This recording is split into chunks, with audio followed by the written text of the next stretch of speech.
Hey Covenant, my name is Patrick Griffey, and I'm the Associate Director of Discipleship. This is Wednesday Rewind.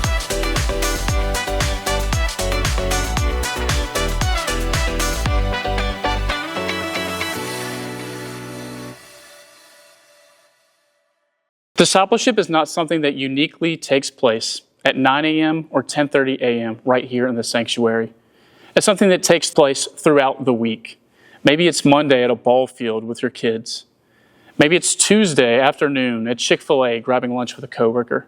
Or maybe it's Wednesday night when you're watching this video as you wind down from a long day at work. So on Wednesdays, we'll meet in this place together and now recap, review, maybe dive deeper into something that Darren or anyone else who's been preaching talks about. We want you to know that we are here for you throughout the week. We want to give you the tools in your toolkit that allow you to grow in your relationship and faith with Christ. This past Sunday, Darren preached on fear. In our new sermon series, Inside Out, we're looking at all of these emotions. I particularly loved what he talked about when he mentioned Angel Henning, who is a church member and also a therapist. She talked about how emotions are basically just these warning signs that point us to something greater. And if you ignore them, they can certainly become something worse. I know this personally in my own life because my truck has been making a noise for about a month and I've ignored it. I finally dropped it off to the mechanic and I'm really hoping for good news. Because the difference between me dropping it off a month ago could be about $200, $300 to if I've torn up my car by continuing to drive it, it's about $5,000. I've ignored that and I've let it go. Those emotions are things that point us to something greater.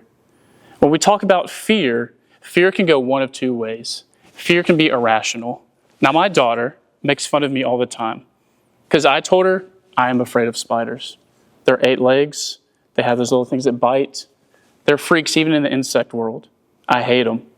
Now, if I'm being honest, I'm really not that afraid of spiders anymore.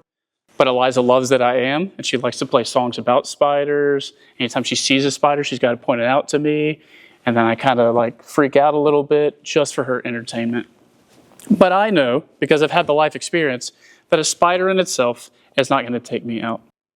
Now in Parent Q, which is a great resource which I recommend to all parents, they had an article this morning talking about emotions, especially in toddlers.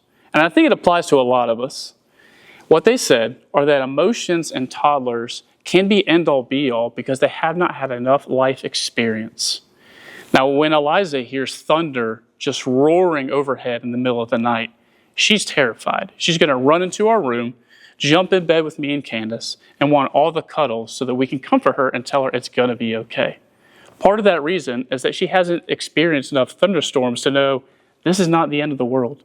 This is not the apocalypse raining down upon us. It's going to be okay. That's the irrational side of fear. The rational side of fear is more along the lines of respect. And this is what Scripture talks about. The fear of the Lord is the beginning of wisdom.